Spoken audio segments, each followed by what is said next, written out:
All right, I think we'll get started. As we've done on the last few days, we're kind of drilling down more and more local, and what we're going to talk about now is planning your pipelines, and does local government use their permitting, zoning, and planning authority to increase pipeline safety? It's kind of come up a little bit in some of the earlier presentations, so we're going to really kind of focus on it today. Certainly a number of years ago, people at the federal level recognized that there was an issue that a lot of these pipelines were put in the ground in rural areas, and now as our communities continue to grow, we're growing on top of the pipeline. So there's been a big initiative to address that, and that's what we're going to talk about. I'm not going to go into it anymore, or we'll be done before we even get started. First up today is Julie Halliday, who's a Senior Program Manager for USDOT PHMSA. And I don't know if it's her whole focus, but the majority of her focus is this whole PIPA effort and planning around pipelines. So she's going to start us off with what PIPA is and where it came from. Pointer there. Great. Thank you, Carl. And thank all of you for coming. And thanks for such a really rational response to such a terrible accident. I've really been impressed with the way you guys have come together as a community and tried to solve problems going forward. It's really impressive, and certainly a case study for, unfortunately, if there are future events. So thank you. So land use planning around pipelines. This is really a way that we improve pipeline safety across generations. As you know, when you build a structure next to a pipeline, you're going to be there for a long, you're going to be neighbors for a long time. So two problems that happen when we start encroaching, which I know Rebecca tells me that's not the right word, we're just moving more dense population closer to the pipeline. So from the pipeline's perspective, you're increasing the likelihood of excavation damage, and you're also possibly interfering with emergency response and with the operator's ability to perform operations and maintenance to access that pipe. And for the community, you're obviously increasing the consequences in the event of a pipeline emergency. This is a 10-inch, I think it's 1,200-pound pipeline that carries jet fuel from Miami Airport, and they built along a 15-foot right-of-way right up to the edge of the right-of-way. So you can tell this is just, a situation that we want to avoid in the future. So PIPA. PIPA was a group of stakeholders, land developers, local governments, operators, different developers. So a group of all stakeholders who got together and tried to come up with, well, what are the best practices? How can we reduce risk to the community through land use planning? And the report was published about a little over a year ago.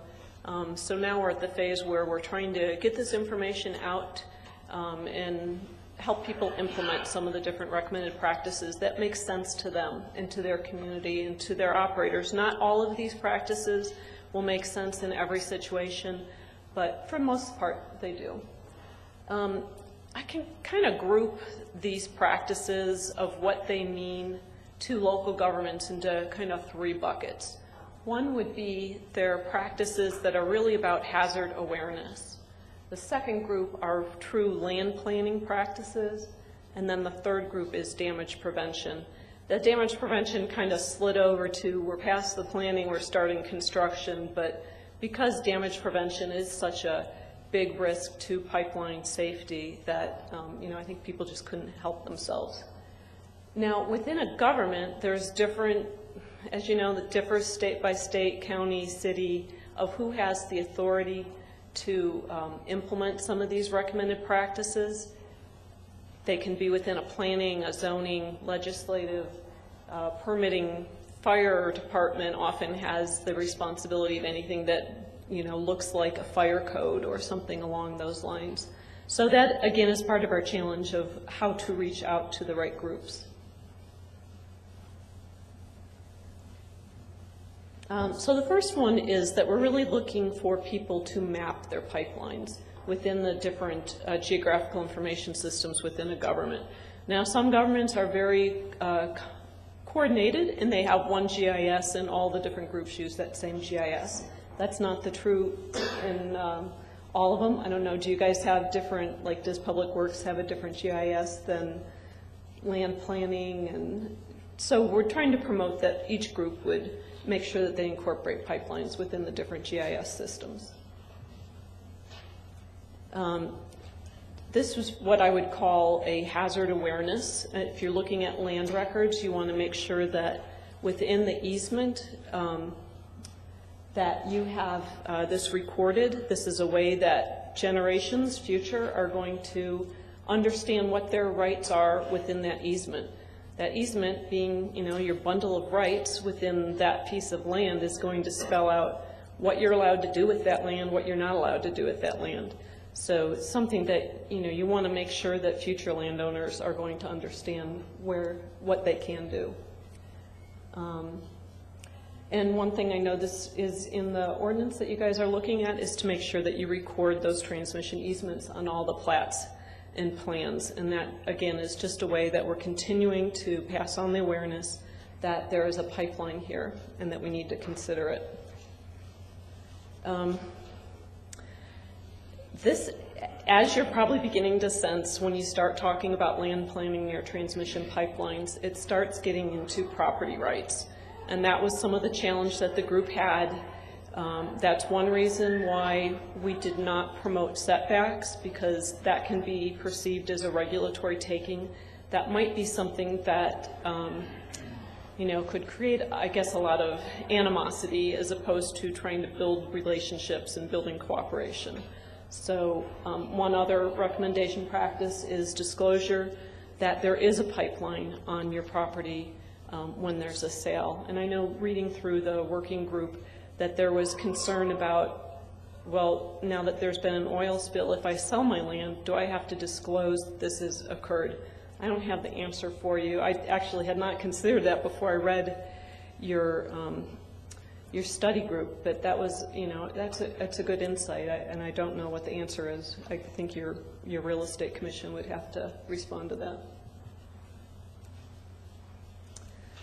So the land planning ordinances, or practices, I'm sorry, so these really fit more into traditional land planning responsibilities, and the purpose of these are to reduce pipeline risk, and it does that. Essentially, you're moving further away from the pipeline, or you're orienting the building, and I'll give a example of this in a minute. You're trying to prevent environmental contamination. You're trying to get the migration of, if it's gas or a hazardous liquid, away from aquifers, from property, from other buildings. You want to prevent damage to the pipeline. The other thing that, especially some of the compressor stations along the gas transmission lines, you'll hear a lot of noise. So maybe you also want to limit what type of property development occurs close to that, because, you know, if you build a neighborhood there, they're going to eventually hear how loud it is and then, you know, wonder why you let them build there. And again, we want to prevent the interference of the ability of the operator to access the pipeline to perform the operations maintenance, because we want to make sure that they're able to keep that line safe. And of course, we want the ability for the emergency response to access the pipeline. We also want to consider the evacuation from a building in the event of a pipeline in those land plans. Paul's going to be talking about this in a minute, so I'm just going to pass over it, but the idea is that you really want communications early in the development. That's when developers are able to make changes. So, you know, if they haven't considered the siting of the building previously relative to the transmission pipeline, you want to get those communications occurring when there's time for them to make changes. So here's one of the recommended practices. It's the placing of new parking lots. And again, the concept is just you're going to use this parking lot that has less frequent population as a buffer to the building. So if there's limited space, you would put the parking lot closer to the transmission pipeline and the building on the other side. Now, a lot of this will seem like common sense after you see the practices, but that's really the point, is if you just sit down and consider it and understand the potential hazard a transmission pipeline poses, that then you will take risk-informed decisions to make a safer situation. One of the other practices is consider emergency response in land use planning. And what we're working on right now is a pilot. What we want to do is sit down with pipeline operator, an emergency responder, land planner, and using the National Piping Mapping System, go along the line and take a look at what currently exists. Do you have facilities that are very close that you can't move them now, the pipeline's there and the building's there, but maybe you can look at how you do emergency drills. Where's their assembly point when they do a fire drill? Is it on that nice open pipeline right away? Probably not where you want them all to assemble. So again, it's just common sense, but it's thinking through what can possibly happen. So although this is a practice for future land use, we're looking at it now for reviewing existing right-of-way. So here's a situation. This is not in your area. It's a church that the entrance exits right onto the pipeline right-of-way. Now, had they thought about it previously, they could have moved the facility further away from the pipeline right away. They could have oriented so that, it's people's natural response. If something happens, you want to exit the way you came in. So if they came in the front door from the parking lot, they're going to want to exit that same way out. So orient it. Perhaps they want to do enhanced fire protection on the building wall that faces the pipeline right away. But you certainly want people who are in this building to be aware that that's a pipeline right away. This one, it might be a little hard to see, but in red is a cul-de-sac group of houses where the cul-de-sac is cut off by the pipeline right away. So if there was an event at the end of this cul-de-sac, there wouldn't be access for emergency response vehicles to get to these houses. Now, in this situation, they probably can just drive up through the back. It's, not a terrible impediment, but if they don't know that ahead of time, the fire is going to go to respond, they're going to lose time trying to get around to a way that they can access those homes. This one is actually a practice for operators, but I thought it was kind of pertinent to this area with the accident that you went through. So the red pipe is a hazardous liquid right of way, and it's going under a parking lot that it's in an industrial area, and it has a lot of equipment that's on top of the pipeline right away. Obviously, an operator needs to maintain and prevent encroachment of the right of way. Now, this isn't horrible, in the event they can probably move these fairly quickly, but again, they really should be preventing, people from encroaching on that pipeline right away, because it can impede evacuation. So the third group are really the damage prevention practices. The first one is something that would occur at a local and a state level, more likely your public works department that is involved in this. And it's to be involved in your state excavation damage laws, and I think you probably heard enough about that yesterday, so I won't go into detail. The next one is to halt dangerous excavation activities near transmission pipelines. And this is based on, and I can't remember now if it was an actual bill that passed in Texas or if it was still in progress last time I changed. But the concept is the operator is on site, they're trying to protect their pipeline, and the excavator is doing something that the pipeline is in imminent danger of being damaged. So the concept is, in Texas, that the operator actually would have authority to close down a job site. This practice talks about make sure that you have good liaisons with your police or whoever it is who has the authority to shut down a job site ahead of time. Because if you don't have that relationship ahead of time, how are you going to make a phone call and say, you know, they're about to dig, they're getting closer, you know, that's not any time to establish a relationship. This is a practice that Columbia Gas brought to the group. Whenever there's development next to the right-of-way, they install these temporary fences. The practice really talks about the developer installing those fences. It doesn't matter who installs it. The idea is that you're giving a visual to keep heavy equipment, material storage, any type of activity off of that right-of-way during construction. So those are just kind of a flavor of what some of the practices are. Right now, this is the team that's working on educating, implementing, promoting these practices.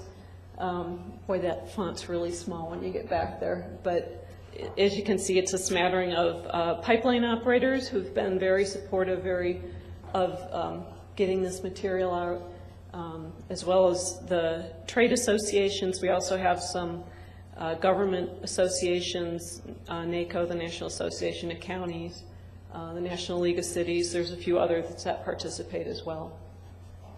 And our goal is to engage local governments to support the implementation of PIPA recommended practices for land use and development near transmission pipelines.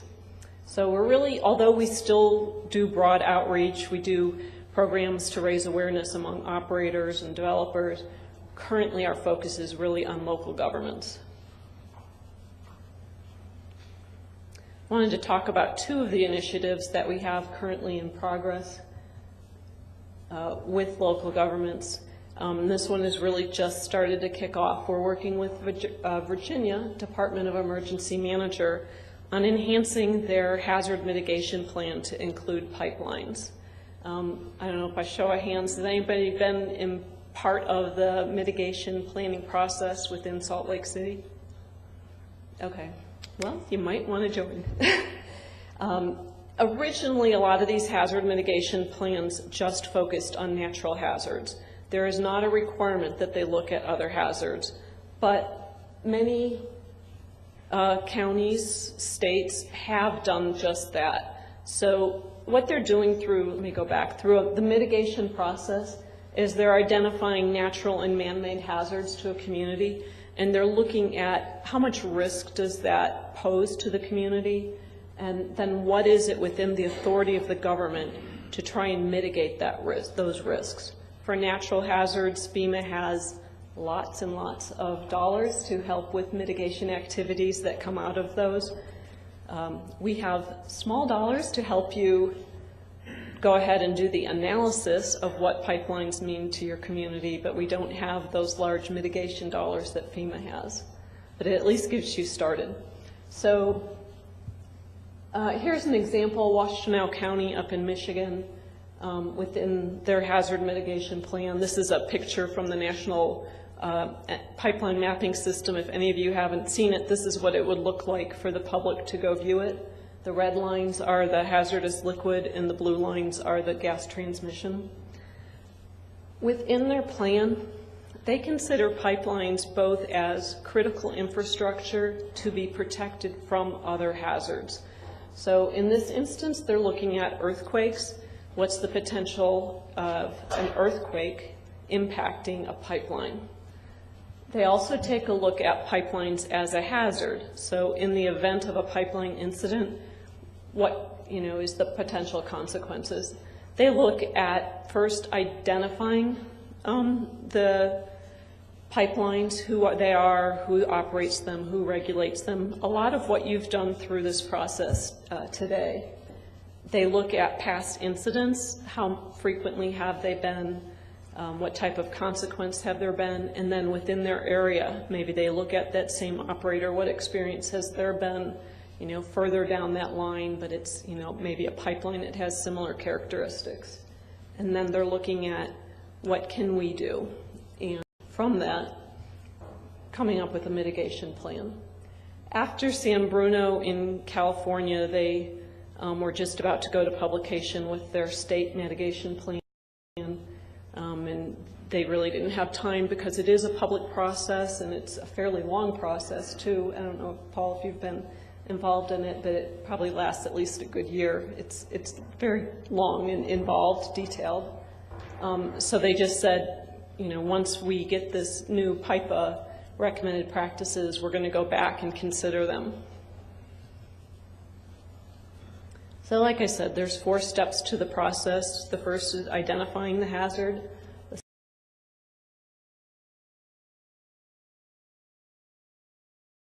second is doing a risk assessment of the hazard. And then the third is that capability assessment, which for a local community, the areas where you have authority, you have a way to be a stakeholder to improve pipeline safety, are to map the pipelines so that there's awareness of them. You have probably websites, state, county, city websites where you post other emergency information. So how do people prepare for storms? You can include information on those websites. How does somebody identify a pipeline emergency and respond to it, and how do I contact the right person in that event? So minimal information, but you know, something when you're in a hurry and you want to know, that's someplace that